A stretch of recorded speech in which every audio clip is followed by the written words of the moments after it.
நம்ம சின்ன வயசுலலாம் டீச்சர் கேட்பாங்க ஹோம் ஒர்க் முடிச்சிட்டியான்ட்டு.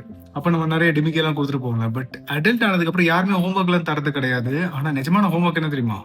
நமக்கு ஒரு ப்ராமிஸ் வச்சோம்ல. இதை நான் கண்டிப்பா பண்ணுவேன். இது என்னோட பேஷன். இதை நான் கண்டிப்பா பண்ணுவேன்ட்டு. அதை நிஜமா நம்ம பண்ணிட்டு இருக்கோமா? சி உங்களை யாருமே இப்போ கண்ணோட்டம் வச்சு இந்த மாதிரி நீ பண்றியா இல்லையா பண்ணலனா பனிஷ்மெண்ட் யாருமே சொல்றது கிடையாது. அடல்ட் ஆனதுக்கு அப்புறம் இதுதான் ரியாலிட்டி. யாருமே உங்களை கவனிக்க கிடையாது. யாருமே நீங்க இதுதான் பண்ணணும்னு சொல்றது கிடையாது. நீங்களா தான் பண்ணணும். இந்த இமேஜ் பார்க்கும்போது எனக்கு அதான் தோணுச்சு. அந்த நாய் எப்படி அதோட லீஷை வாயில கடிச்சு அதுவே நடந்து போகுதோ அதே மாதிரி நம்மளும் யாருமே கண்டுக்க மாட்டாங்க. ஆனா நம்மளோட லைஃப்ல படிக்கல் எடுத்து வைக்கணும். நம்ம தான் மேல நடந்து போகணும். If we don't do it யாருமே சொல்ல மாட்டாங்க. அதான் ஒரு அடல்ட்ஹுட்ல ஒரு ப்ராப்ளம். என்னன்னா சின்ன வயசுல இருந்து பழக்கப்பட்டுட்டாங்க.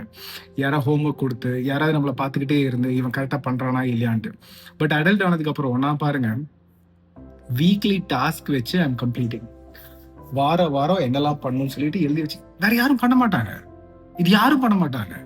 நான் தான் பண்ணணும். நீங்க ஒரு வேளை ஒரு கம்பெனிக்கு ஒர்க் பண்றீங்கன்னா அவங்களுக்காக நீங்க பண்ணுவீங்க இதை. பட் உங்களோட பேஷனுக்காக நீங்க தான் பண்ணணும். யாரும் வரமாட்டாங்க. Think about this.